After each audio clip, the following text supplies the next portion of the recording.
this show exists. Dan Romer brings these really vibrant colors to his Superman score that give that familiar feeling of heroism but with a unique twist. Right here is the best possible way they could have adapted this costume. It's full of that classic comic campiness, but also really heartwarming when you hear My mom made it for me. What'd you say your name was again? Kent. Clark Kent. Oh. Tyler Hoechlin's Clark Kent is probably one of my favorites. He's an absolute dork, but his face has a natural friendliness to it that puts him in my top 5 Superman actors.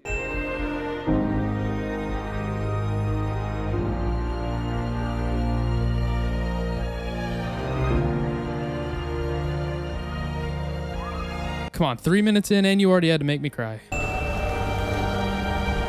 So thanks to the fact that this show was co-financed by HBO, the budget is higher overall, but it was really high for the first episode, and it is so evident in the visuals. You don't need a bunch of money to make something look good, but it definitely makes it easier with TV shows of this scale. Okay. Hi, Eliza. Hi. Hey, congrats. Thanks, Dad. Proud of you. Thanks. Okay, thanks. Okay, I'm out of here. All right. Clark's such a dad. Music? Jordan doesn't even need to look at the screen to absolutely destroy Superman. I also like the idea that he's fighting Superman in-game to show his conflict with his dad, but also show that this show is trying to push against that dark Superman like Injustice and the Snyder films showed. Don't get me wrong, I love those games and movies, but I'm glad to be back to Mr. Boy Scout. Might have to have my 4-day Injustice phase again. Get some sleep, Mom. Love you. Good night, honey.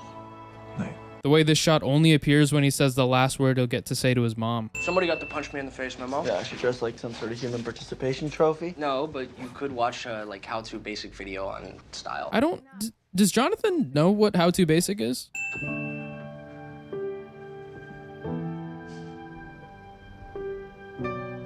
Oof, this whole sequence. He already knows she's gone, but he's scared to even look at her because if he does, that means it's true. She's really gone forever. Lord of all creation, desire that nothing redeemed by your Son will never be lost.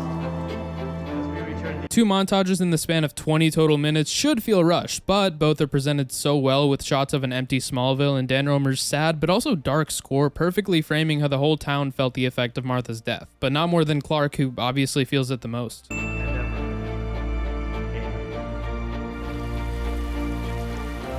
Whew, ouch. 1 o'clock, don't you need to take your pill or something? Who are you, Mom? Someone's got to watch out for you. Brotherhood. Love at second sight? Well, your daddy and I went to high school with Mr. Kent. You dated him. That's why Daddy got mad when he saw you on his Facebook page.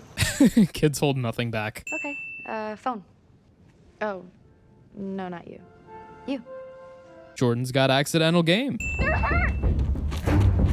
Clark having enough self-restraint to run normally and not at super speed into the barn since people are watching, even if his kids are in danger. I don't know. What?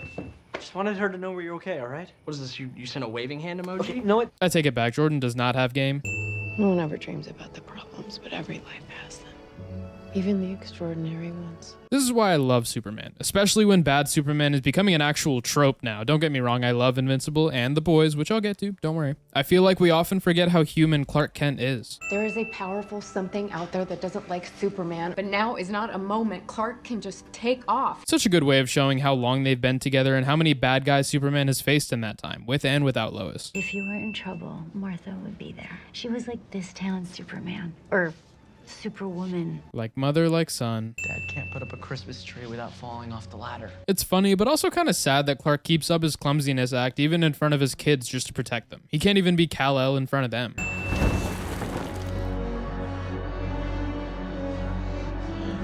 Oh, that Superman theme in the minor key showing how scary it must be seeing an alien ship in your dad's barn. Of course that makes you assume the worst. You may have super strength and super hearing, but I have super smell and those loans don't smell right. Wow, that line. I gotta remove a win for that, right? Yeah, I do have super smell, by the way.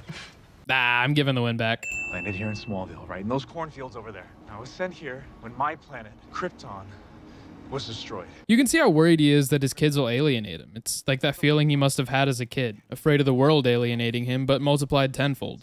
Superman? No, I've seen Superman before. We've seen him.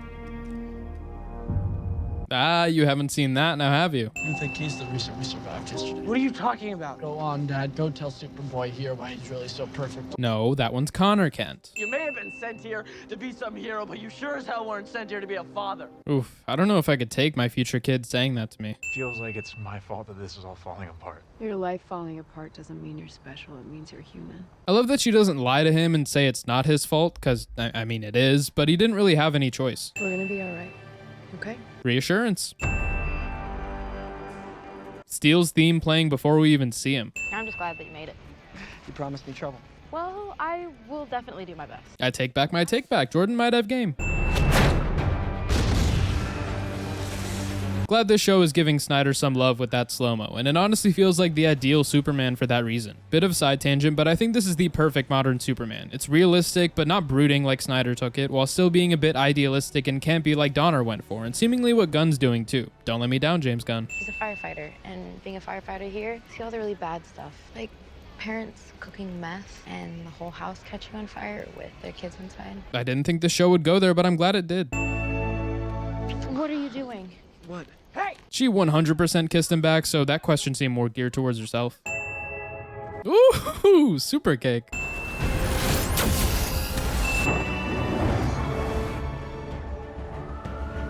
Politeness. Captain Luthor. I mean, that is a bald head, so it's gotta be Lex, right? All the memories. If every episode started with a slow-mo montage and a special voiceover, I don't think I would get tired of it. In the meantime, let's just focus on what we came here for. Family. And that's why this line's at the beginning of every episode recap. How come he gets to go flying with Dad, and I have to go to school? At least we have radio. I don't know, radio usually sucks more. You're supposed to be what? Some kind of star quarterback? I'm all right. Humility. That Fortress of Solitude theme. Writing something about Morgan Edge? He's not as great as you think he is, Kyle. I was bringing jobs to Smallville, so that's good enough for me. The writers did such a good job making you kind of hate Kyle at the beginning of the season and making you root for him by the end of it. This is your grandfather, the man you're named after, Jor-El. Looking back on it, I feel so stupid for not knowing Jordan would be the one with powers. Of course, the kid named after Clark's Kryptonian father, Jor-El, would be the half-Kryptonian. How's today without me? It was a lot better, actually. I think we should have done this a long time ago. Shut up. I'll probably say this a million times, but Alex Garfin and Jordan Elsas actually feel like twins. My editor doesn't shut up about you. You're like her idol. Haha, projecting. But what I promised those people was that I'd take a risk on them when no one else would. This line means something completely different after you see how Edge, Tal-Ro, was abused and hunted when he first arrived on Earth. No one took a risk on him. Maybe if he had also landed in Smallville like Clark did, they would have. Run it again, but better. Constructive criticism. God, this was the worst time for someone like this to be showing up. Right when you moved your family to Smallville and you promised the boys you'd be Dad of the Year. Sorry, Clark, it just makes for Damn good television. That we told the boys. Figured it out the other night. What do you say? Oh, you know, just that we're making the biggest mistake of our lives. Hey, my parents told me that too. He's not gonna let you publish this. You know what, babe? You do your Superman stuff and I will do my Lois Lane stuff. Tyler Hoechlin and Elizabeth Tulloch also have insane chemistry. But he will never be like you, Kal-El. Jordan. Hello? Leave me alone. That had to have been an awkward flight back home. And we got invited to this dinner as a family and we are going as a family. Family. Well, don't even think about leaving, because I just got you back. Another reason I love this show is that this comment doesn't come off as anything more than platonic, because Clark and Lois aren't a will they won't they couple that the CW usually leans toward. We know they love each other, and that's why we don't have to feel uneasy anytime Clark is in a scene alone with Lana. Why wouldn't they let you go to school? They don't think I have control over my issues. Thought we had it all figured out, but I guess not. Jordan is great at lying, but also not lying at all. Why is every piece of Dan Romer's score just perfect? Like, even in one-off scenes where a piece of music might never be used again, he nails the feeling the characters are feeling. Badass, secretly good, seemingly bad guy. I know this family is closer this week than we were last week, so it's okay if we've got a lot of questions. We're gonna find the answers together. And that's the way to look at any kind of change. Baby steps. 1 day at a time, 1 week at a time, 1 month at a time. Up and away. She said the thing. You were right before. You moved here for me, and I never even thanked you. You don't have to thank me. Yes, I do. Our whole lives You've been there for me, and the least I could do is be there for you. So you ever find out if you're half Kryptonian or what? Not according to holograms. He said I'll never be like Dad. And you saved our lives. So honestly, I don't care what some hologram said. You're my twin brother. I know you better than anyone. Something happened to you. Definitely something special. No one else is gonna help you figure out what that is. I will. This whole scene is just a win. The acting, the score, the character growth on both sides, it's perfect. That is the best writing I have done since you took over. He's going to crush you. Let him try. Helen back. Callbacks, or call forward, since this is a flashback, but we're seeing it after Iron said it earlier. Does this have too much blue in it? I still like the Huntsman's tribute. Dad, I'm pretty sure that's just slang for poop. Hey. Don't be gross. Also, he's not wrong. Sounds true to me. Look, here's an example. Justice League 2017, directed by Joss Whedon, was a steaming pile of Huntsman's tribute. What about this color? You like this color? Yeah, it's fine. Yeah? Yeah. Man, if this doesn't make you smile. Clark? Clark cannot catch a break, can he? Guess there's no reason to hide it now that you both know he's Superman. It goes back to fighting.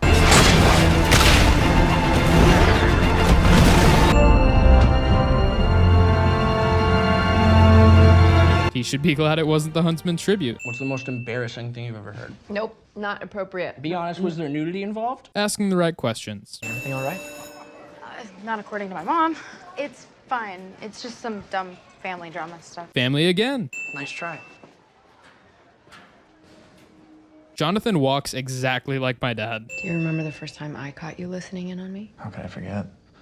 Thought I was gonna lose you forever. You almost did. Pretty sure I spent about a week's salary on flowers just to get you to talk to me again. Any suggestions on how to make things right with the boys? Make them the same promise you made me. It's kind of weird that Clark didn't learn his lesson after nearly losing Lois for listening in on her, but I can see how he would have thought this was different considering his kids aren't fully independent yet, but he's definitely still in the wrong here. Does this have anything to do with Morgan Edge? Yeah, you're damn right it does. I'm hoping you can help me nail that bastard's ass to the wall. That's graphic. Just wanted you to know that I loved you. Oof, already referring to himself in the past tense. You can't just break up with me. Have you not been paying attention? Yay! When you came by earlier, I thought the other coaches was pranking me. But here you are. Damn. Ooh, wait, a Run the Jewels needle drop in my Superman show? Hell yeah. You smiling now, bro? Yep. Thanks, Coach. Woo! Thank you. Gratitude. You got the big cheese running off for a little brother and you didn't say anything to me? Someone's running today, smartass. I can't tell if he's dehydrated from running or drowning his sorrows in H2O, but either way, hydration. You two are very unusual people. Haha, you have no idea. Sarah, your mom's coming in at like an EF4 right now. Hi, boys. I like to think that she heard John say that and this is her snarky remark. Look, I'm just trying to keep you safe. Because you think I'm gonna kill myself? Okay, this is... Yeah, that's also how I felt watching this scene. Dad sleeps on the couch every night. Sophie bullies all of the kids in her class, and you can't go to bed without taking a pill. I said that's enough. This is a good way of giving the audience exposition about their family with an actual purpose in the story as well. Also a good reminder that every family has its own issues. Even if that's true, that voicemail was really compelling. Out of context, sure, but he never once mentioned Morgan Edge. Maybe it was just a drug deal gone wrong. That is a stretch. But a bazillionaire making the guy disappear isn't? Crazy to think that Edge is a bazillionaire, a Kryptonian, and he also trained himself to feel almost no pain. I admire the confidence in the writers for starting with a villain that is this powerful on so many different levels. Jordan basically just shooting whatever. Also, for anyone wondering, this game is called Record. You don't own football, you egomaniac. The only reason that you're even playing is because you have your little super strength. The only reason I'm playing is because your little football buddies need to back off. You're welcome. And besides, I don't have super strength. It's a little stronger than before. Stop. What if someone gets hurt? The balance between John being so mature for his age while still having a hint of childishness that makes him still feel like a teenager is perfect. So many shows have forced teen drama and can use the excuse that teens are naturally dramatic, which they are sometimes, but not always, and I like that this show doesn't use cheap tricks like that. Folks in Smallville, they're good people. Don't let what happened today change that. Besides, it's not like it's your first Molotov cocktail. Looking on the bright side? Who am I kidding? It's Lois Lane. Gentlemen!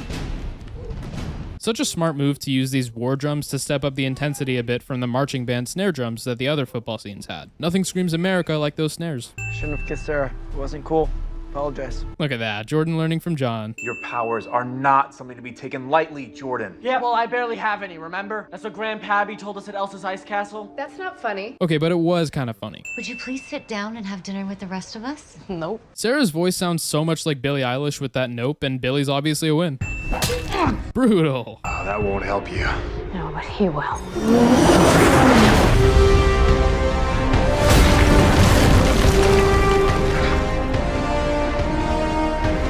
This stinger. I'd love it. It comes in at the best moments, and the Dan Romer love will never stop.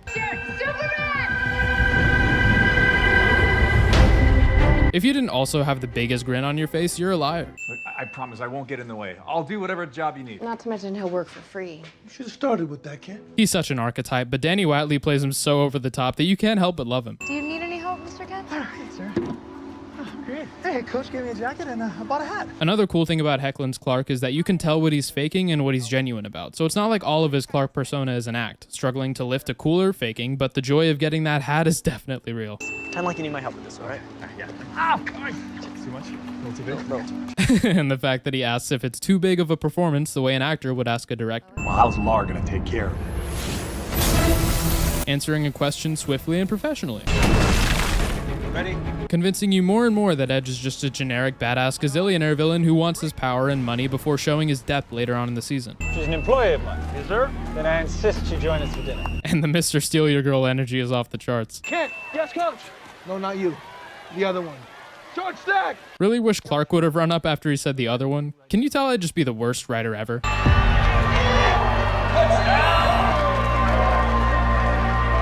Best way to support both of his children at once. If anything goes wrong, I will be there, but I'm not throwing away time with my family for a show of good faith. So you're going against my advice? I don't work for you, Sam. Another one of my favorite things about Superman. He's sweet and all, but he doesn't work for anyone. Banking can be a harsh business, limiting to someone with your potential. You could have done anything you wanted, and yet you chose to come back here where your options were somewhat limited. Starting with limiting, then ending with limited before trying to seal the deal with her. It's the little dialogue stuff like this.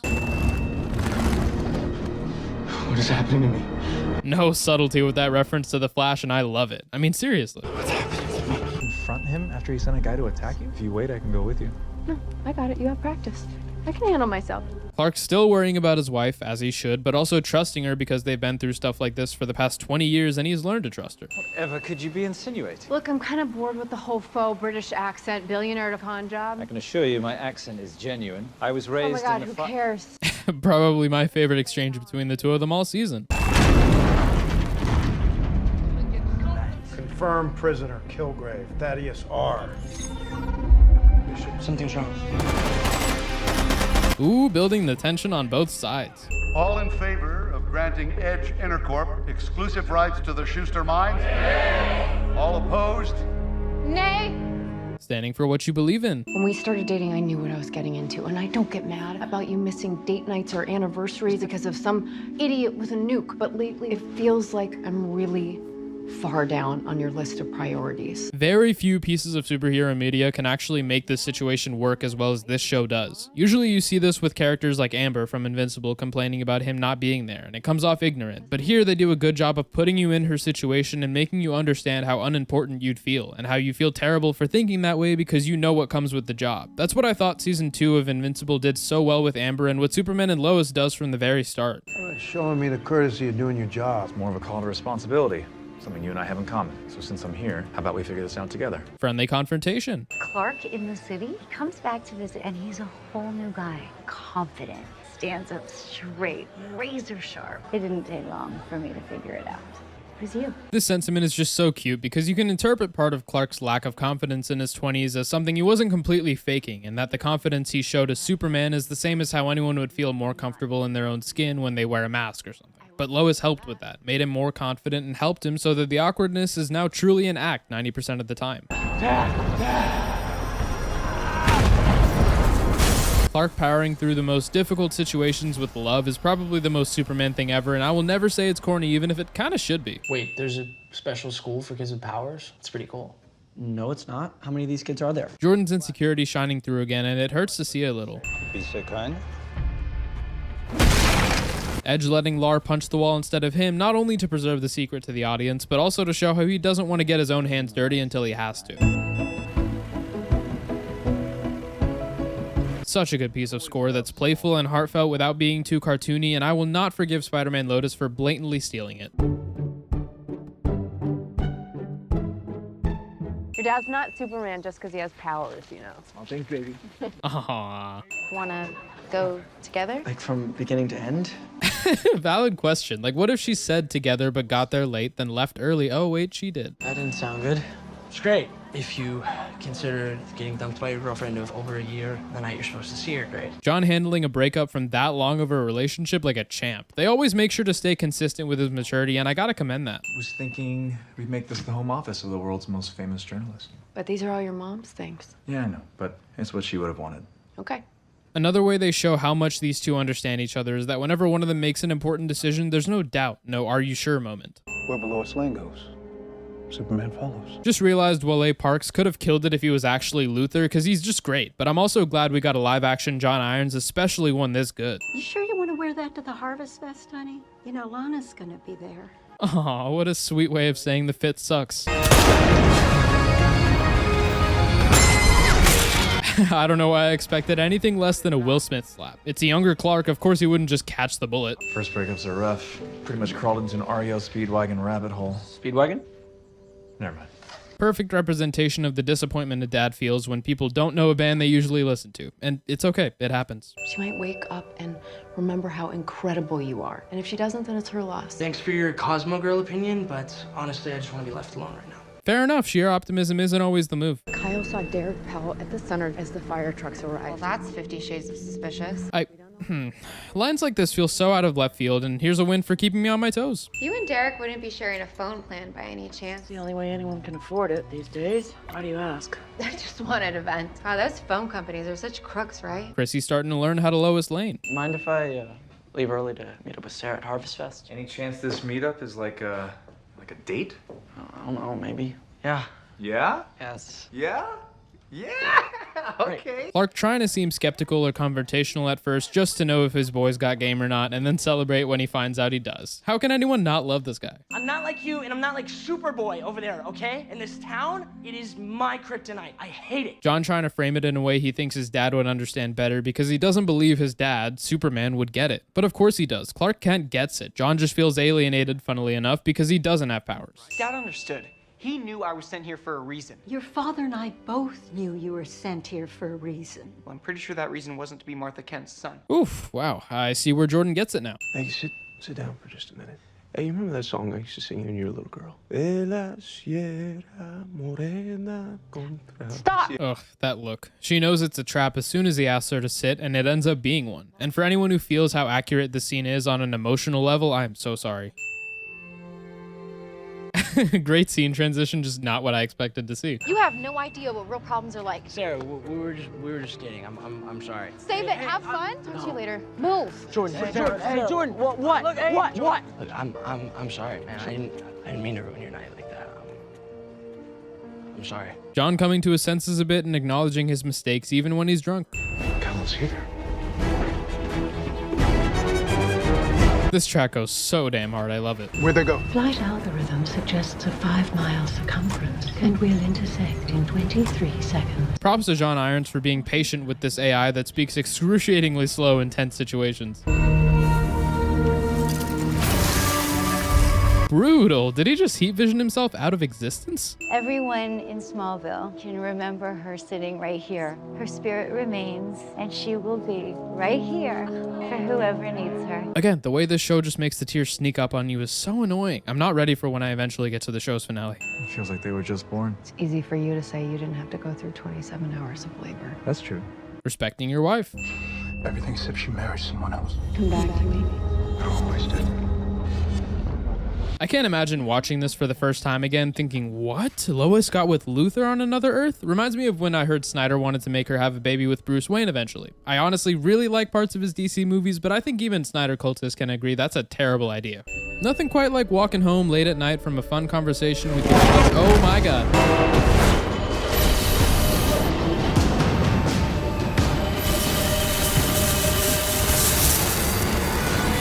I hate the internet. Fitting for her to say, considering the effect that the internet had on newspapers. Obviously, she adapted easily because Lois Lane, but it's a sentiment you'd see from characters like Ben Urich and Daredevil. You think Morgan Edge is the stranger? Maybe, I don't know. Backing up the theory that Edge's accent is fake. All this is possible because of your advocacy, persuading people to give me a shot. Well, the Smallville team needs a strong leader, and I'd like to fill that role with you, Lana. On first watch, I laughed in Kyle's face here. Everyone after that was a much more complex feeling, and that's just because of how rewatchable this show is. Did you get beat up on your way home or something? Best nervous laugh ever. I don't know, I thought that Edge might have had something for me. No, but do you really want that? I mean, you love being a fireman, and if I'm getting this promotion, isn't that a win for both of us? I love that we can see his perspective change on this later in the season when he loses the fireman job too. You both know that I know Superman. He's looking into Edge too. Does Clark know about this? The feeling of knowing a huge secret that the other characters don't know is unmatched. Not sure if this is score or licensed soundtrack music, but I hate that I can't find it anywhere because it is an absolute banger. Imagine this big log is Cutter's face. Pop him. John breaking his hand foreshadowing. In Metropolis? Are you sure? I find it funny that this episode and Invincible's pilot came out within 2 months of each other in 2021, but only people in 2025 will understand why I'm giving this a win. Hey, you know I'm with your girl Eliza now, right? She wanted you to know. Blue 72! You like that, Cutter? Sticking up for your brother. Hey! Jordan! Get over here. Rein it in or you're done. Just making a block. That's not what I'm talking about, and you know it. You understand me? Yeah. Good. Go sit down. And as lovable as Clark is, I love seeing him give a stern talking to like you gotta do sometimes. Woohoo, Lois is much stronger than I am. You've always been my friend. You stick up for people when you know. No! Appropriate reaction. I'll admit, weirdly directed and acted, but it's okay. You okay? Let it out right now. Such a cool idea to have Clark help in this way. I wanted to be good at something. That's not what your powers are for, Jordan. Yeah, I'm not you, okay? Effortlessly bringing in this new dimension to look at Jordan from, where you're like, he's not gonna turn into a villain or something at some point, is he?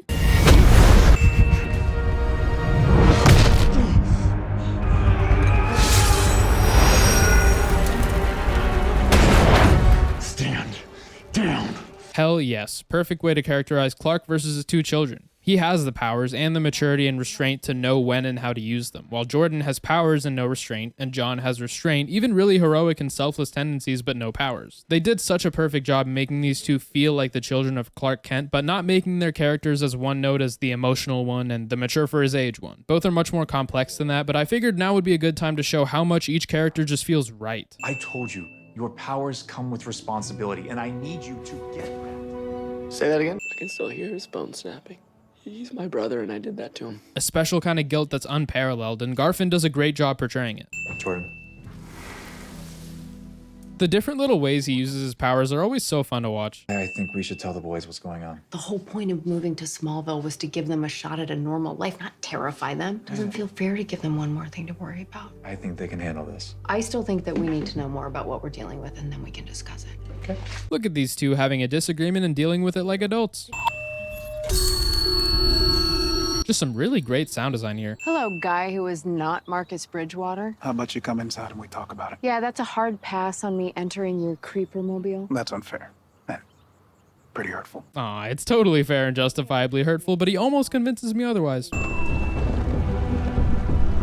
Not confirmed if it's canon or not, but if this is the exact same Superman from the Arrowverse Elseworlds crossover, that would be sick. I love this exploration of superheroing in Man of Steel, and I love it here too. Ordered you a Trente green tea with a splash of almond milk. That's what you got last time. Some things you just can't forget. I have a contact in shipping at Edge's Mines. Well, like, not really a contact, more like an ex who really never got over me. Focusing on the important things. It seems we have a problem. Lois will come around. I was referring to the intruder. Man, the AI just really summons a boom effect and a head turn every time. Captain Luthor. I appreciate that. This piece of score shows up like a million times this season, and somehow it manages to fit into so many different types of conversations and still make sense. Props to the music editor. Could he actually be Lex Luthor? I don't know, but with everything we know about the multiverse now, I'd say anything's possible. Trying to figure out how this show fits into the Arrowverse is a nightmare because I thought it was fully self-contained, but then there's this comment and also John Diggle's cameo later on. So for my own well-being, I'm just going to say it's an alternate Arrowverse that we haven't seen before, where some OG Arrowverse characters exist and some don't, and some events happened and some didn't. I'm definitely starting to think your new friend is a Luthor. Fair enough, only Luthers and evidently John Irons are that badass. If the zipper gets stuck, maybe you should try talking to it first. Nothing good ever comes from anger. I'm not gonna like talk to my backpack. That's weird. I get that. I get how hard that can be. So I guess what I'm saying is, if you ever need someone to share that with, I'm always here. Wow, you're kind of in a better league than I thought. I know I voice my distaste for most conflicts that stem from misunderstandings, but in the right show with the right actors, I give it a pass, even a win. I'm not in the habit of just connecting him with people. I'm thinking the possible end of the world might warrant an exception. The sass, I love it. That is what separates us from them. Our humanity. I need to know one thing first. Do you trust him? With my life. I love you both. Just some of the most painful intercutting I've seen. This one too. Someone please tell me what song this is, because there's no way Dan Romer made this absolute banger and decided, he'll cut it from the soundtrack. I've been covering your ass all day, and now what? Now you think I'm trying to move in on your not girlfriend? It's not a denial. Wow, I have had your back every time. Don't ever spy on me again. Oof, I want to say that's disrespectful, but Jordan's definitely in the wrong here. But he won't be the main source of destruction. Then who will it be? Ooh, you know it's getting good when they break out the Kryptonese. And his name's not Luther. It's John Henry Irons. You see, Kal-El, you're not the man of steel. I am. Coolest double name drop ever. From 20 feet, it can stop a car in its tracks. From 60, it can destroy a tank. Anything beyond that rivals a blow from Superman. Well, A. Parks is just amazing at dropping antagonist exposition in the coolest way, where he doesn't hide his tiredness or his pure hatred under some calm demeanor. This show is just proof that you can have the true, kind, and fun Superman and find excuses to have the dark, scary, aura-farming Superman in one well-written piece of media. With everything this family is facing, we can't rely on luck. You're right, Clark. We're not protecting the boys by keeping secrets from them. So what do you want to tell him? Everything. Such a good payoff from their argument earlier this episode. The show really excels at that type of thing. So it's safe to say this show is a special place in my heart, and what better time to cover it than the same weekend James Gunn's Superman releases. This show gave me hope that we wouldn't just get dark Superman forever, and the trailers for this movie are also giving me that same hope. And I won't lie, that feels pretty Superman to me. Regardless of how this movie turns out, I'm glad we have this show, and I can't wait to cover the rest of this season, and the next 3 eventually. What'd you guys think of the first half of Superman and Lois Season 1? Let me know in the comments. If you'd like, support me on Patreon for special perks like show requests, early videos, and more. As always, you guys are an absolute win, and I'll see you soon.